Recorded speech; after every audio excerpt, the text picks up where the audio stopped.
오늘도 예언의 말씀을 읽고 듣고 묵상하는 우리 모두에게 예수님으로 회복된 복된 날이 되시기를 주님의 이름으로 축복합니다. 함께 묵상하실 본문은 욥기 4장 1절로 11절의 말씀입니다. 욥기 1장, 2장을 통해서 그 말도 안 되는 어느 날 갑자기 찾아온 욥의 고난 앞에 욥은 주시니도 여호와시요 취하시니도 여호와시라는 믿음의 고백을 합니다. 그리고 그의 입술을 침묵합니다. 그러나 3장의 욥은 이제 그 입술이 열려지기 시작하고 마음속에서 응어리졌던 탄식과 자기 자신 존재에 대한 부인과 저주와 원망을 토해내고 있습니다. 그 욥의 탄식을 들었던 욥의 친구로 엘리바스 가장 연장자가 입을 열어 욥에게 말을 합니다. 여러분, 오늘 우리는 이 본문을 통해서 고통당하는 자들에게 필요한 것은 판단이 아니라 원인 분석이 아니라 위로요, 격려요, 함께 해줌인 것을 깨닫게 되어집니다. 엘리바스는 욥의 푸념과 탄식을 듣고서 그를 비난하기 시작합니다. 욥의 엘리바스, 빌다, 소발 그 친구들 중에서 가장 연장자가 엘리바스가 아니겠습니까? 삶의 연륜과 지혜가 쌓인 엘리바스임에도 불구하고 친구의 고통에 공감하지 못합니다. 오직 그가 가지고 있는 자기의 지식, 자기의 경험, 자기의 가치관으로 욥을 판단하고 정죄하기 시작합니다. 그런 엘리바스의 말은 욥에게 어떠한 위로도 소망도 격려도 되지 못했던 것입니다. 1절 엘리바스의 첫 번째 말입니다. 대만 사람 엘리바스가 대답하여 이르되. 대만 사람 엘리바스, 아마 욥이 살고 있었던 지역에서 좀 떨어진 지역에 있었던 사람인 것 같습니다. 욥이 이러한 고난을 당한다는 소식 앞에 찾아왔겠죠. 욥의 이야기를 다 듣습니다. 그가 입을 열어 2절 엘리바스가 문제 제기를 합니다. 누가 내게 말하면 내가 실증을 내겠느냐? 누가 참고 말하지 아니하겠느냐? 무슨 말씀일까요? 지금 욥의 탄식과 자기의 생애를 저주하고 차라리 낙태된 자보다 못하다라고 하는 이 욥의 절망과 저주의 이야기를 듣고 엘리바스는 충격을 받은 것 같습니다. 그러면서 이렇게 이야기합니다. 욥의 탄식과 저주를 듣고 그 누구라도 자제하지 못하고 반박할 수밖에 없는 엘리바스인 것이죠. 즉 욥의 탄식과 그 저주는 그 옆에서 누군가라도 들었다면 다 욥에 대하여 한마디 했을 것이라는 것입니다. 여러분, 우리는 어제 3장을 통해서 욥이 자기 자신의 태어난 날, 어머니의 뱃속에 잉태된 날, 어머니의 뱃속에서 나오는 날, 어머니의 젖을 먹으며 자랐던 모든 시간들을 욥은 저주하지 않았습니까? 세상의 욥처럼 불쌍한 존재가 없는 것으로 욥은 이야기하고 있습니다. 그런 욥의 저주와 탄식을 들었던 엘리바스는 아무리 힘들어도 그런 말을 해서는 안 된다라고 하는 논리로 욥을 반박하고 정죄하고 있습니다. 자, 접근은 부드럽게 접근합니다. 3절, 4절 욥의 선행을 상기시켜주고 있습니다. 보라, 전에 내가 여러 사람을 훈계하였고 욥이 부자였을 때, 소위 세상에서 성공가도를 달리고 있을 때, 동방의 의인이었을 때 여러 사람을 훈계했다.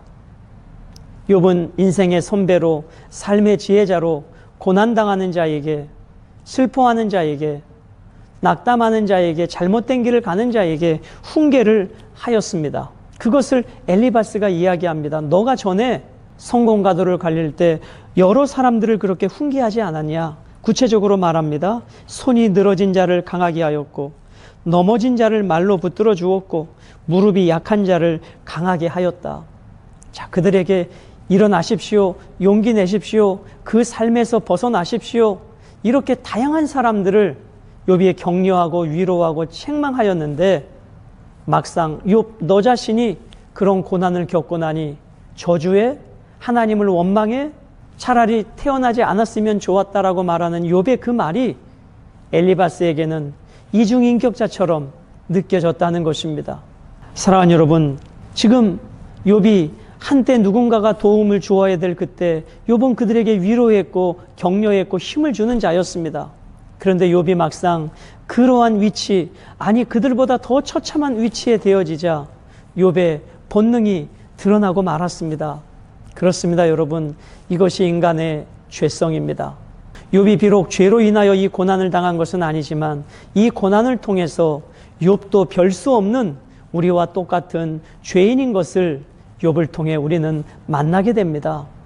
그런 욥을 향해 역시 비판하고 판단하는 엘리바스, 막상 그에게도 이러한 고난이 닥쳤다면 그 역시 동일한 반응을 하지 않았을까요?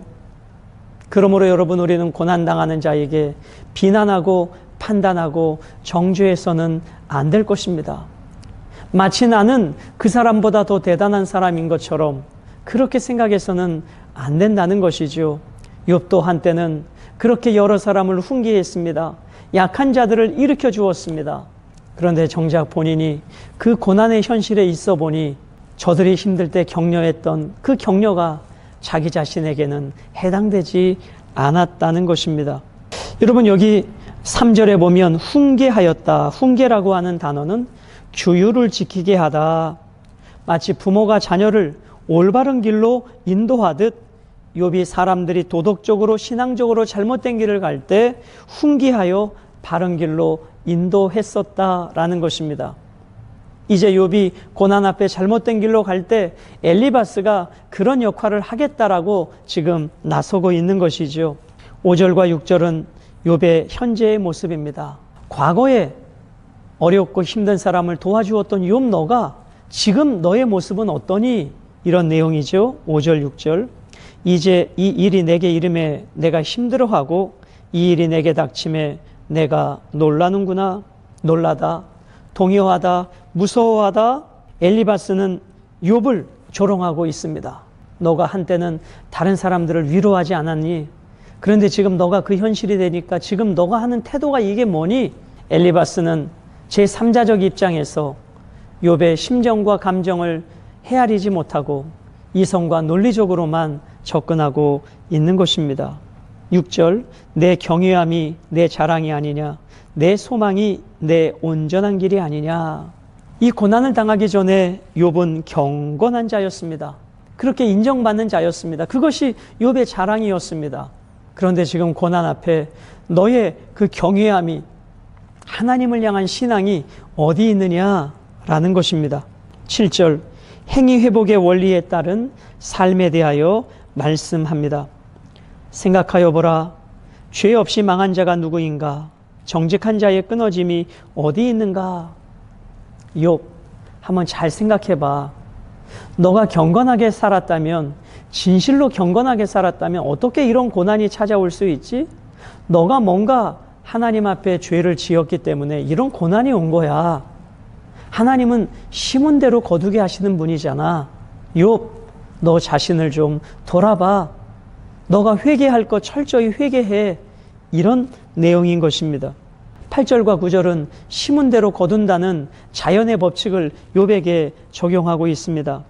내가 보건대 악을 밭갈고 독을 뿌리는 자는 그대로 거두나니 다 하나님의 이 가운데 멸망하고 그의 콧김에 사라지느니라. 그렇습니다. 심은 대로 거두는 것이 자연 법칙입니다. 그러나 모든 것이 지금 욥의 고난당하는 현실이 심은 대로 거둔 것은 아니었고 하나님의 계획과 섭리였습니다. 그런데 엘리바스는 자기가 가지고 있는 자연적 기준에 욥의 고난을 적용하고 있는 것입니다. 악을 밭갈고 독을 뿌렸기 때문에 지금 너가 그대로 거둔 거야. 다시 말씀드리면 욥, 너가 사람들 앞에서는 경건한 척했고 사람들 앞에서는 의로운 척했는데 너는 사람들이 보지 않는 곳에서 엄청난 악이 있었고 독이 있었기 때문에 지금 이러한 결과를 가져온 거야. 여러분, 이 엘리바스의 기준이 맞을까요? 위로하겠다고 찾아온 엘리바스의 말이 욥에게 위로가 될까요? 아니, 하나님 앞에서 그의 말이 합당한 말이 될까요? 10절과 11절은 죄인에 대한 예외 없는 심판에 대하여 이야기합니다. 사자의 우는 소리와 젊은 사자의 소리가 그치고 어린 사자의 이가 부러지며 사자는 사냥한 것이 없어 죽어가고 암사자의 새끼는 흩어지느니라. 자, 보십시오. 사자, 젊은 사자, 동물의 왕이 아닙니까? 그러나 동물의 왕이라 할지라도 악을 심으면 하나님이 심판에 버리신다는 것입니다. 욥, 너가 아무리 한때 의롭게 보인 삶을 살았어도 너가 그렇게 악을 심었기 때문에 지금 그 결과로 이러한 고난이 찾아온 것이다라고 비유를 들어가며 예를 들어가며 엘리바스는 욥이 지금 이 당하는 고난의 원인이 죄 때문이라고 몰아가고 있습니다. 여러분, 오늘 이 엘리바스의 견해는 욥기 전체를 풀어가는 중요한 흐름인 것입니다.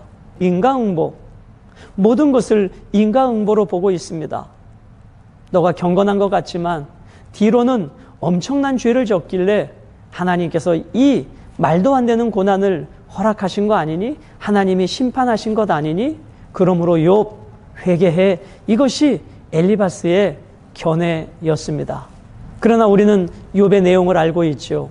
욥은 결코 자기의 죄 때문에 그 죄의 결과로 이 고난이 찾아온 것은 아니었습니다. 그것은 하나님도 인정하셨습니다. 그러나 욥 역시 한때는 약한 자를 격려했고 위로했고 도덕적으로 신앙적으로 잘못된 자를 훈계하였지만 막상 자기 자신이 이런 고난에 처하니 원망과 불평과 저주와 탄식을 쏟아내고 있는 연약한 죄성을 가진 모습은 보여지고 있는 것입니다. 여러분, 이것이 욥에게만 해당될까요? 오늘 우리들은 아니라고 말할 수 있을까요?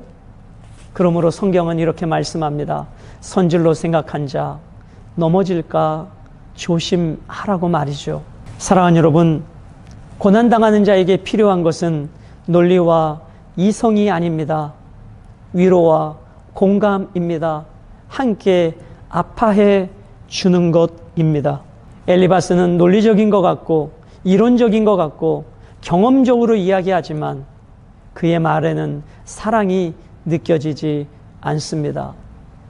오늘 우리 가정 안에서, 교회 공동체 안에서 누군가가 고난을 겪을 때 엘리바스의 자세가 아니라, 엘리바스의 관점이 아니라 함께 옆에서 울어줄 수 있는 사람, 그런 마음이 따뜻한, 그리고 하나님의 마음으로 기도해 줄 수 있는 사람, 그런 신앙의 경건한 어른들이 오늘 여러분과 제가 되었으면 좋겠습니다. 오늘 말씀 묵상을 이렇게 정리해 보겠습니다. 엘리바스는 욥의 이야기를 듣고 격분합니다. 너가 한때는 경건하여 연약한 자를 훈계하고 세웠는데 막상 너가 그런 현실에 처하니 하나님을 저주해, 원망해, 죽었으면 좋겠다라고 이야기해, 이중인격자라고 엘리바스는 욥을 그런 관점으로 바라봅니다. 이 고난은 너가 틀림없이 엄청난 죄 때문이라고 이야기합니다. 이제 이런 관점이 우리가 계속해서 욥기서를 보게 되는 관점일 것입니다. 그러나 하나님이 보시는 기준은 그것이 아니었습니다. 욥을 향한 놀라운 계획이 있으셨죠. 오늘 우리 주변에 누군가가 인생의 고난 앞에, 물질 앞에, 질병 앞에, 관계 앞에 어려워할 때 함께 울어주고 함께 있어주는 그런 따뜻함으로 하나님의 힘으로 일어설 수 있도록 잠시 어깨를 빌려줄 수 있는 그런 따뜻한 성도, 함께 공감할 수 있는 성도, 그런 장자 가족들이 되시기를 주님의 이름으로 축복합니다.